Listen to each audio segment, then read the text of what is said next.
নমস্কার, সবাই ভালো আছেন আশা করি। আমি একটা ছোট্ট ব্লগিং দেখাচ্ছি। এই যে দেখুন, এখন নদীর ধারে, আমরা নদীর উপকূলেই আমাদের বাড়ি। আমরা সুন্দরবনের মানুষ। এই যে দেখুন, নদীর ধারেই আমরা একদম দাঁড়িয়ে আছি, আর একদম নদীর পাড়েই আমাদের বাড়ি। এই যে,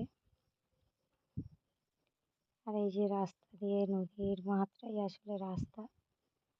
এই যে ছেলে হেঁটে যাচ্ছে, আর নদীর মাঝেই, আর নদীর জল, আর রেমাল ঝড় যেটা আসছে তার আগেই এই যে ঘন মেঘাচ্ছন্ন করে এসছে। আর রাস্তাঘাট দেখুন, খুব একটা উন্নত ধরনের নয়।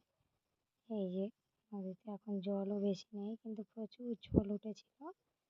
মানে একটা কটাল যেটা বলেন, গোয়ান যেটা চলে আর কি, সেরকম একটা ব্যাপারে নদীতে প্রচুর জল উঠেছে।